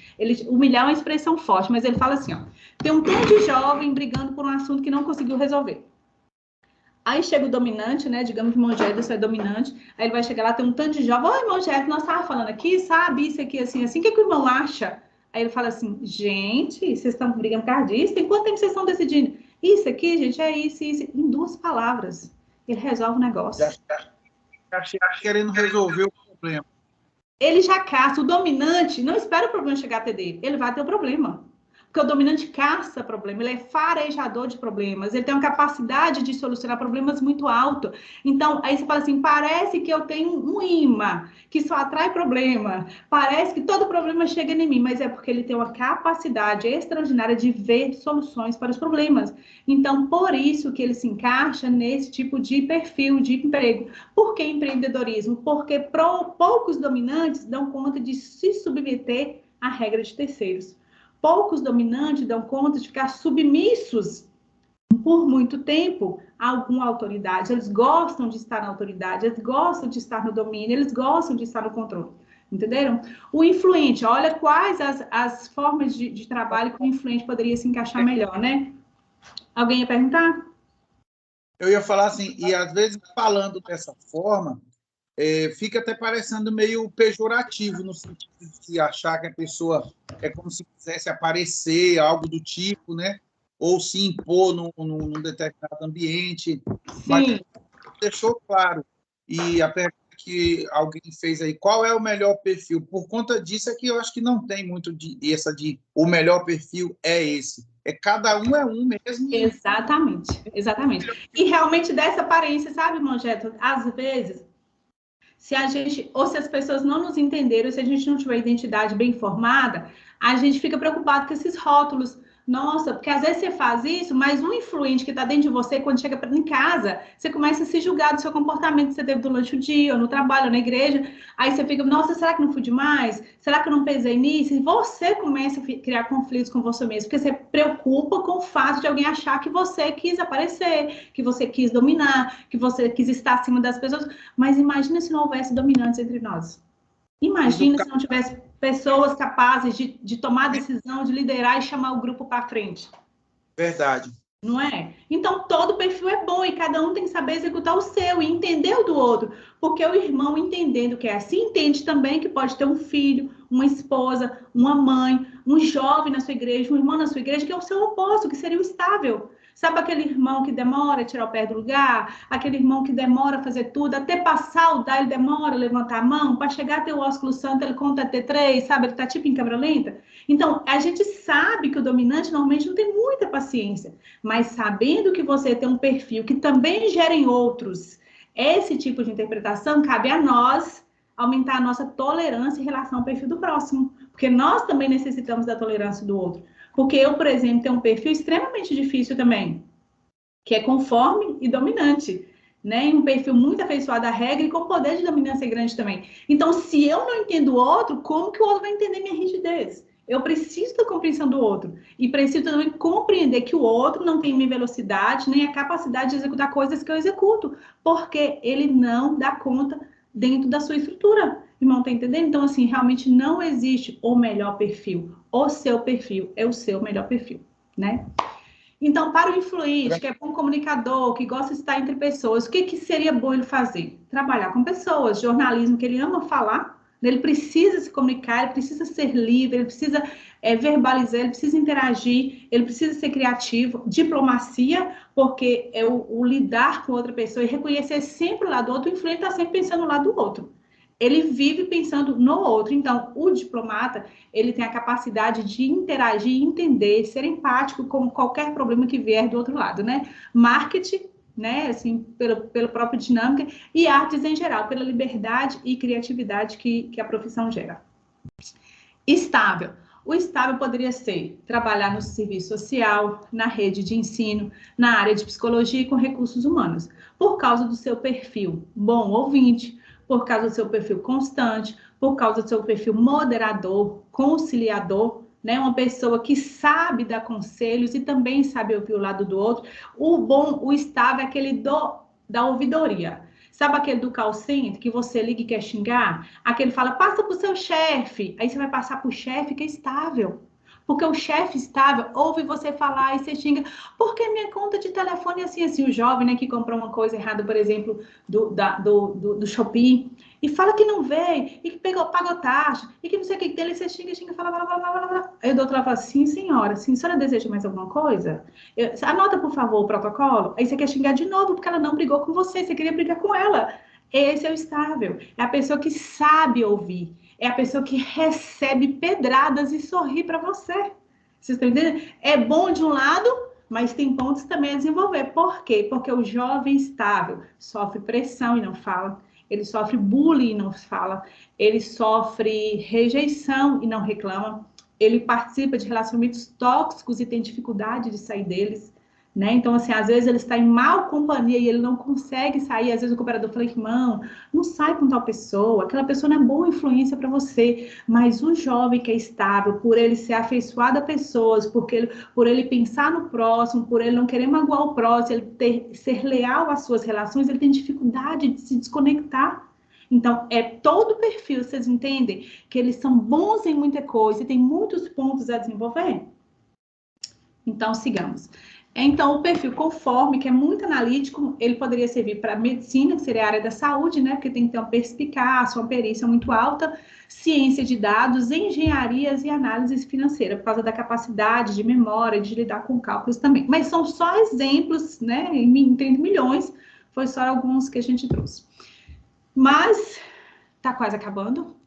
Isso aqui é só o começo. Por que só o começo, gente? Não é o começo da apresentação, não. A apresentação é o final, tá? Mas é o começo por quê? Adianta eu entender tudo isso. Adianta eu me reconhecer. Adianta eu reconhecer o outro. E não saber o que eu faço com isso. Porque, às vezes, a gente toma consciência de muitas coisas com a apresentação dessa. Muitas fichas caem. Muitas coisas você se reconhece, você se vê ali no dia a dia com as coisas que foram dadas exemplos aqui. Mas e agora? O que eu faço com tudo isso? Então, saber disso, esse é o começo. Então, por que muitas pessoas, mesmo sabendo disso, vivem oprimidas, debaixo de complexos, constrangimentos, timidez ou frustrações? Porque a pressão do mundo é para sermos o que os outros pensam ou querem que sejamos. Quando devemos ser quem Deus nos chamou para ser. E aqui a gente começa a falar de propósito. Os irmãos estavam falando, né? Essa irmã não falou nada de propósito até agora. Mas é sobre isso aqui que eu ia falar. Não tem como falar de propósito sem falar de identidade. Porque se eu não sei quem eu sou, também não sei o que eu devo fazer, o que me motiva na vida. Não reconheço um propósito de vida se eu não sei minha identidade, se eu não sei qual é a minha motivação, o que me motiva na vida. Então, cada um tem um propósito baseado na sua íntima motivação. Né, e cria para si um propósito, além desse propósito supremo, que é o propósito da criação, para o qual fomos chamados, nós também temos propósitos materiais na Terra. Sem identidade, realmente não se vive o propósito. E sem propósito, não há encontro de vida. O propósito te encaminha para uma vida direcionada e mesmo que as coisas sejam difíceis, você saberá o que fazer, pois você já sabe para onde está indo. Então, o que o propósito faz, gente? A identidade nos coloca no momento atual. Quem eu sou hoje, como eu me vejo, como eu me relaciono com as pessoas. E o propósito faz o que com você? Te leva para o futuro. O propósito faz você enxergar além de hoje, além daquilo que você vive, além do dia a dia, além da mesmice, além da rotina do trabalho, além, sabe daquele negócio do batidão. Quem não tem propósito, vive o batidão todos os dias. Numa vida frustrada e vazia, porque às vezes ele dorme de noite e fala assim, uma sensação de vazio, trabalhei, uma sensação assim de não dever cumprido, porque não existe nele uma motivação intrínseca que leva ele a pensar no futuro, numa motivação muito maior que é ou trabalhar ou viver, no sentido estrito da palavra, né? É o que direciona a sua vida, é o seu propósito. Então, o propósito abrange a perspectiva do indivíduo, providenciando uma visão maior de seus objetivos e do caminho a ser percorrido para alcançar esses objetivos. Além disso, é possível criar um senso de pertencimento a partir disso, em que o indivíduo acredita fazer parte de algo maior. Sabe aquele negócio de entender para o que fomos criados? Eu sinto-me pertencente da criação. Eu sinto-me obra do Criador. É gerar pertencimento. O propósito tem que gerar pertencimento em algo. Tem que fazer você acreditar muito em algo que você quer construir. Então, qual seria o propósito da pessoa? A pessoa fala, às vezes eu não acho uma proposta, não sei o que. Acredite fielmente o motivo para o qual você foi criada. A partir dali, você já tem um propósito construído. Outros propósitos virão a partir daí. Então, o propósito, muitas vezes, associado a um objetivo maior do que o individual. Ele é visionado por uma porção filantrópica da população que busca o bem-estar do outro, mas acaba obtendo benefícios próprios ao longo da sua busca. Normalmente, quem tem propósito tem objetivos filantrópicos, porque o propósito não está relacionado a mim mesmo. Às vezes um objetivo sim, eu tenho um objetivo de ter um carro, tenho um objetivo de passar no concurso, ser PhD, fazer doutorado. Isso tem a ver comigo, com quem eu sou, com o que eu quero para mim. O propósito não, está sempre ligado ao próximo, é sempre ligado a outro. Né? Então, às vezes, o propósito, às vezes não, normalmente a pessoa que tem propósito, ela tem um senso de altruísmo muito grande, um senso de doação para o mundo muito grande. E aí, quando fala assim, né, às vezes os jovens, por exemplo, podem ficar perdidos em algum momento e falar, mas como eu faço para contribuir com o mundo? Se eu for uma boa filha, vamos dizer que eu tenho 17 anos de idade, eu sendo uma boa filha, eu sendo uma boa aluna, eu sendo uma boa jovem na reunião de jovens e menores, eu sendo uma boa cristã, eu sendo uma boa colega, eu estou contribuindo para o mundo. Eu estou gerando menos relacionamentos tóxicos, eu estou dando menos trabalho para o meu pai, eu estou dando menos trabalho para o cooperador, eu estou dando menos trabalho para a obra de Deus, eu estou contribuindo com o mundo. Então, não sabendo o que fazer, execute bem cada papel que você faça, dê propósito. Eu costumo dizer que quem não tem propósito, dê propósito. Dê proposta ao seu trabalho, dê proposta à sua vida cristã, dê proposta à sua vida com a sua família, porque quando você gera propósito nisso, não é mais sobre você, é sobre o que você pode fazer para o outro, para alguém. Então, e quando não reconhecemos nosso propósito, né? Assim, para onde eu vou, o que eu faço, como que eu me identifico, eu costumo dizer que existem alguns nortes para a gente entender. Então, pergunte a si mesmo, onde eu estou? Tenho orgulho de quem me tornei? Esse era meu plano? Estou feliz? E o que dizem meus pais a meu respeito? Tenha métricas que te ajudem a analisar e que pode ser mensurado na sua vida. Por exemplo, o jovem, né? Assim, será que eu estou indo, alcançando o meu propósito, ou caminhando com o meu propósito? Digamos que você tinha o propósito de ser um bom jovem, de construir uma vida cristã, uma vida resiliente, uma vida com mais comunhão, mais ligada a Deus, com mais obediência e temor à palavra. Você consegue mensurar isso. Você consegue avaliar a sua vida cristã, você consegue avaliar a sua vida espiritual, você consegue ver se você está mais conectado com Deus, se você sente mais Deus, se você vive mais as coisas de Deus, se você fala mais as coisas de Deus, se você está mais em contato com as coisas de Deus. Porque às vezes você tem um propósito de ser isso, mas as suas decisões te levam para onde? Suas ações, suas companhias te levam para onde? Então tem como medir isso. Mas eu queria tanto ser um bom crente, queria tanto ser fiel a Deus, queria tanto também. Mas você só anda com pessoas do mundo, com más companhia, fala coisas que não deve, vê coisas que não deve. Então, suas ações estão te levando para o seu propósito? Tem como medir isso. Reflita sobre os seus pontos subjetivos relacionados à sua vida pessoal e espiritual. Foi sobre o que eu falei. Reflita sobre quem você gostaria de ser quando você tivesse 18 anos e quem você realmente é quando você chegou aos 18 anos. Como você construiu sua trajetória até hoje? Por mais novo que seja, o que está nos ouvindo, o que vai nos ouvir após a gravação. Quando você tiver 12, planeje sua vida aos 15. Quando tiver 15, planeje aos 18. E avalie se você chegou lá conforme você queria. E se não chegou, dá tempo de recomeçar, dá tempo de fazer de novo, dá tempo de ser melhor aquilo que você não foi, dá tempo de fazer mais e melhor aquilo que você não fez. Não tenha medo de recomeçar, porque a vida é assim o tempo todo. Eu e Início conversávamos ontem sobre isso, de que quando a gente entende que a gente tem um propósito, todo o processo que você vive, ele é a sustentação da vida. Por exemplo, o que eu quero dizer com isso? Tem uma frase bem clichê também que fala: só vive o propósito que suporta o processo. Porque às vezes você tem um propósito maior e às vezes o inimigo vem, traz um bloqueio, traz uma acusação, e você acha que você não vai ser aquela pessoa, não vai alcançar, porque o inimigo tem tentado impedir você de entender o seu propósito. Mas quando você entende que existe um processo para chegar no propósito, você fala: não, isso não me tira do foco. Isso não vai fazer eu cair, isso não vai fazer eu desviar, isso não. Seja um irmão que te ofendeu, seja um jovem que às vezes falou mal, ou que brigou, ou que tomou namorado, qualquer que seja a situação. Nada isso pode te tirar do caminho, do propósito, porque às vezes o processo é duro, é doloroso, é penoso, é custoso, mas esse processo te leva para o propósito. Deus podia te perguntar, por exemplo, você quer o quê? Vou escolher? Como um pai conversa com o filho, Deus podia nos trazer, né? Eu posso, irmãozinho, até te fazer com que seja menos trabalhoso, menos difícil para você, que você está reclamando demais, mas tem um detalhe. Para chegar naquele caminho, é só por esse caminho que você está passando que chega. Mas se você não quiser esse caminho, não tem problema. Eu te dou outra alternativa, mas não é aquilo que você sempre sonhou. Então, às vezes, a gente tem que pensar isso. Se compensa largar o processo e perder o propósito. Ou se vale a pena passar pelo processo e alcançar o propósito, né? Que é o nosso propósito maior. Então, seja resiliente e perceba que nem tudo acontecerá como você imagina. Porque os planos de Deus são maiores que os seus. E a vontade de Deus é boa, perfeita e agradável. E todas as coisas cooperam para o bem daqueles que amam a Deus.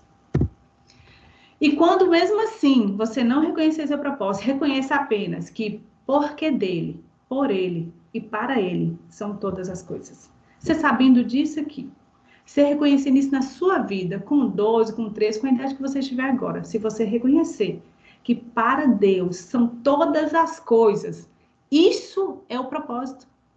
Compreendem? Aí vocês podem fazer tantos outros propósitos na vida e Deus te exaltará, porque esse que é soberano, porque por ele, dele e para ele são todas as coisas. E eu gosto, ainda comentei com o Nice, que eu gosto de deixar sempre um versículo. E aqui eu vou deixar 2 versículos que eu aprendi na minha vida e que nortearam minha vida. E eu acredito que me fizeram chegar onde eu cheguei, graças a Deus, sem exaltação nenhuma, mas me sinto honrada pelo Senhor, pelo caminho que trilhei na vida, pelas oportunidades que Deus me deu, por tudo que Deus colocou na minha vida. Primeiro versículo: sobre tudo que deves guardar, guarda o teu coração, porque dele procedem toda a fonte da vida. E honra teu pai e tua mãe, como te ordenou o Senhor, o teu Deus, para que te tenhas longa vida e tudo te vai bem na terra que o Senhor teu Deus te dá. Então, assim, são os 2 versículos finais que eu deixo, porque eu penso que existem bases espirituais, existem bases bíblicas que nos norteiam, que às vezes um versículo te sustenta para a vida inteira. Um versículo que você usar ele para a vida, que você cultivar, que você marque ele na sua vida, ele te leva o resto da sua vida na obediência e com os frutos que Deus preparou da obediência, tanto aos pais quanto ao Senhor. E aí, quando não existir um propósito, quando você não entendeu o propósito, lembra que para Deus são todas as coisas. E esse propósito da criação para a honra e glória do louvar ao Senhor, se você conseguir vivê-lo na terra, você já fez um excelente propósito. Eu penso que era isso. Gratidão de coração. A palavra está com os irmãos. Muito bom. Eu já estava até foco aqui para continuar, mais uma hora se precisasse. Mas já se foram quase 2 horas. Sei, eu sei. Aí você experimenta falar por 2 horas. E eu não conseguiria, viu? Mas seria bastante cansativo.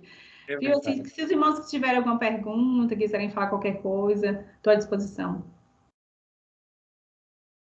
Irmão Daniel, tá aí? Sim, estou. Alguma coisa, irmão Daniel, fica à vontade. Pronto. Na verdade, como está sendo gravado, né? Então, eu vou fazer uma pergunta, uma inquietação que de repente pode responder para alguns que venham assistir posteriormente, né, esse encontro aqui. E que, na verdade, como é que um jovem poderia ele vamos dizer assim, se achar dentro da identidade dele? Porque eu percebo que muitas das vezes tem jovens que ele não tem uma consciência da sua própria identidade. E muito mais do que isso, como esse jovem poderia ele identificar o real propósito dele, que acredito eu que seria o que iria começar a nortear ele a um caminho mais assertivo, por exemplo, né? Entendi. Primeiro, a busca da identidade, de fato, ela é uma busca que ela nasce com a gente e ela se encerra só na morte. Então, assim, então a identidade construída, ela não é uma coisa momentânea e como que eu posso dizer, fracionada no tempo e no espaço. Ela acontece ao longo da vida. E muitas vezes, nós na juventude, na adolescência, né, na nossa tenra idade enquanto adultos, a gente de fato se deparou com situações em que você não se encontrava exatamente como pessoa, não se identificava como filho, o que você tinha que fazer, às vezes você achava que você era boa demais, às vezes você achava que você era muito ruim, quem é que você tinha que ser, isso é muito comum. Por quê? Primeira coisa, aquilo que impregnou em nós, aquilo que disseram sobre nós, aquilo que fizeram a gente acreditar sobre a gente mesmo, faz muito a gente chegar quem a gente é, não que é o que nós somos, mas aquilo que nos rotularam. Então, às vezes, tem muito jovem que não é que não sabe sua identidade, é que estão com a identidade deturpada, desviada, desconstruída por processos emocionais, por processos espirituais, por processos tóxicos que viveram na vida e na infância, porque às vezes, irmão Daniel, é duro falar, mas eu tenho realidade de jovens, filhos de crentes, nascidos na graça, mas totalmente bloqueados pela rejeição, pela rotulação, pela inferiorização de pais cristãos, assim, ó, na palavra, mas que não souberam lidar com o perfil do filho e começaram a ser incompetente. Você não é bom, você nunca dá conta, você nunca sai do lugar, eu te peço para fazer, você não sai, seu desobediente. Às vezes rotula tanto por não entender que aquele jovem tinha um processo de pensamento, uma tomada de decisão que era diferente da do pai, era diferente do da mãe, e eles não conseguindo identificá-lo no seu processo real de tomada de decisão de personalidade, rotularam baseado no que eles conheciam como normal. Porque quem não entende do que eu falei hoje acha que normal é ser quem ele é. E todo mundo tinha que ser quem ele é. Por exemplo, irmão Jetson, provavelmente muitas vezes ele questionou que por que as pessoas que estão ao lado dele não fazem as coisas na mesma velocidade que ele. Não pensam tão rápido quanto ele. Não é verdade, meu Jederson? Eu não sei se eu estou falando o nome do irmão certo. Então, às vezes, a gente fala do mundo o que tem dentro da gente. E eu julgo o mundo baseado no meu parâmetro. Então, o que eu acho mais comum acontecer não é o jovem não reconhecer a sua identidade. Que às vezes ele reconhece, ele olha no espelho e ele fala assim, eu sou lento. Mas ser lento é ruim, porque meu pai me chama de sonso. Ser lento é ruim, porque as pessoas me chamam de preguiçoso. E ele começa a desconstruir nele aquilo que ele tem, que é a identidade, que é a característica dele, baseado no que as pessoas estão rotulando ele, porque não entenderam que o limite dele de execução era aquela. Que o processo, como que eu posso dizer, o caminho que ele conseguia percorrer é aquele. Mas ainda assim, se esse jovem não tiver com essa identidade deturpada e de fato ele não se reconhecer, qual seria o melhor caminho? Eu penso que, de fato, um estudo, às vezes, e eu acho brilhante o grupo que vocês formaram e aplaudo, é o que vocês fizeram, porque às vezes a gente acha que tudo está no espiritual, que todas as respostas Deus vai trazer. E eu costumo dizer que Deus nos deixou à luz o conhecimento, as teorias, a medicina, todo o processo material que foi criado na Terra foi permitido por Deus para que nós tivéssemos acessos. Óbvio que aquilo que Deus não permite alcançar materialmente, o Senhor fará em nossas vidas.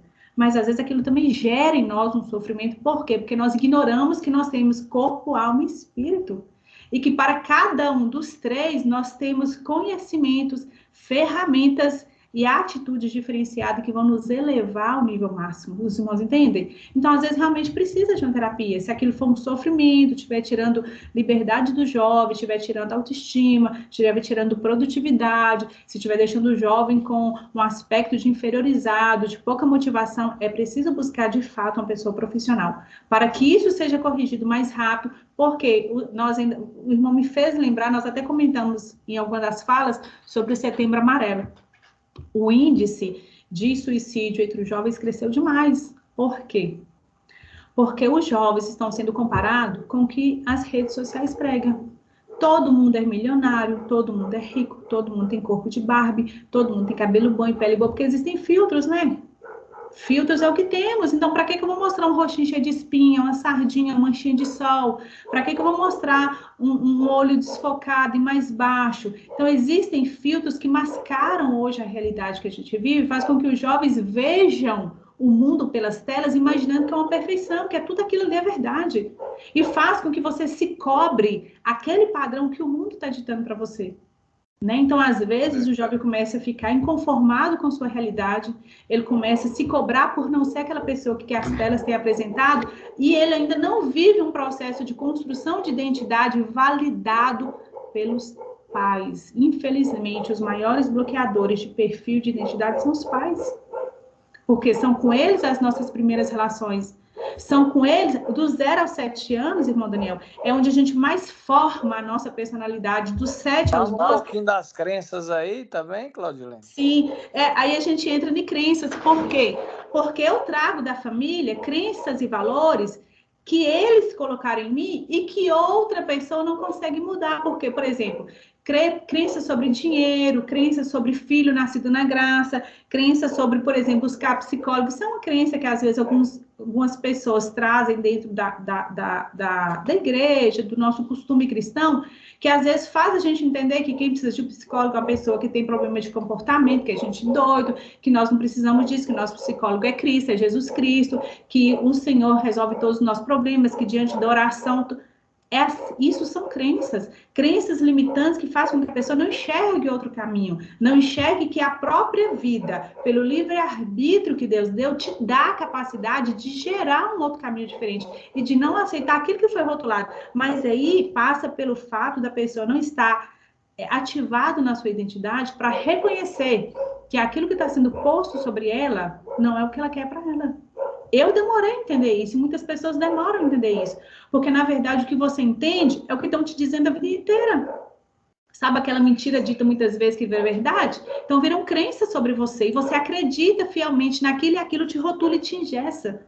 Então, a primeira coisa que a gente precisa, que os pais, que nós pais, né, que nós cooperadores, que nós anciãos, que os irmãos anciãos, que os diáconos, todas as pessoas que convivem, principalmente com jovens, das idades iniciais, até essa faixa dos 18 anos, entendam que rotular, como que eu posso dizer, que não é só rotular, mas é padronizar, engessar os comportamentos, faz com que os jovens, eles não se agreguem na sua própria identidade. Eles ficam perdidos porque existem rótulos que eles não se encaixam. Existem coisas ditas sobre o irmão que não vão se encaixar para mim. E quando dizem que é muito bom ser dominante, eu me sinto muito mal. Porque a pessoa fala assim, mas eu não sou dominante, então eu sou muito ruim. Eu não sou rápido como meu pai, então eu sou muito ruim. Eu não sou comunicadora, bom comunicador e meu pai, então eu sou muito ruim. Porque quem nos passa os valores são os nossos pais. Em segundo plano, talvez professores, talvez os irmãos dentro do ministério. Mas no primeiro plano, quem nos passa os valores são os nossos pais. E que valores têm passado? Né? Como que eu me comunico com minha filha que é lenta para fazer as coisas, com minha filha que é extremamente para cima, eu tenho uma que é dominante, influente também, então eu falo com ela, às vezes você acha que você que manda na gente, nós mandamos em você, nós temos domínio sobre sua vida, e ela tem um poder de autoridade tão grande que ela quer, por naturalidade, inverter o processo. Porque é a forma dela pensar, a forma dela proceder. E se eu não entendo isso que é do perfil dela, eu vou punir, eu vou exagerar na correção, eu vou pesar nas palavras. Eu vou dizer o que ela não precisa ouvir. E ela vai se inferiorizando, ela vai se interiorizando dentro daquele... Vai travar ela. e eu travo ela, eu travo a identidade, eu travo o comportamento, e aquilo vai fazendo a pessoa entrar cada vez dentro de si, ela não se reconhece mais como pessoa, ela busca isolamento, porque falar gera julgamento, agir gera julgamento, e às vezes até punição. Então essa pessoa fica cada vez mais intimidada ao se posicionar na vida, e ela começa a abrir mão de um tanto de coisa, abrir mão de falar, abrir mão de estar nos lugares, abrir mão de fazer escolhas, porque é sempre com muito peso que ela faz isso. E aí, quando isso acontece dentro dessa idade, da juventude, da adolescência, entra o risco e aumenta os riscos de suicídio. Por quê? Porque esse jovem que ainda não tem uma personalidade estruturada, não tem força em si mesmo para recusar aquilo que está sendo dito, não entendem que existe um mundo fora daquela caixinha, eles se julgam incompetentes para o mundo, incapazes de viver, inúteis, né? Muitos jovens falam, sou inútil, meu pai não gosta de mim, minha mãe não gosta de mim, eu ouço isso o tempo todo. Então, eles se veem desvalorizados, né? Então, assim, aí a gente voltando à pergunta do irmão, para eles reconhecerem propósito. A primeira coisa, irmã Denel, é ativar a identidade. Não existe propósito sem identidade. Se não tem uma identidade ativada em Cristo, essa identidade não gera um propósito. Então, a primeira busca da vida é buscar a identidade. Primeiro, a identidade de Cristo como, né, como obra da criação, como semelhança do Criador. Depois, renovados em Cristo Jesus, e a gente entendendo que fomos feitos por cabeças e não por caudas. Nós somos feitos para imperar sobre a terra. O comando para nós é domine a terra e tudo que sobre nela há. Então, assim, nós não fomos feitos para sermos pisados em nenhuma situação, nem material e nem espiritual. Só que isso não é simples de dizer, não é simples de processar, porque às vezes isso gera arrogância, né? É insubmissão, não é. É ativar a identidade em Cristo, fazer com que ninguém deturpe a identidade que Deus te deu, que foi a semelhança ao Criador. Não sei se eu alcancei a pergunta do irmão. Perfeitamente.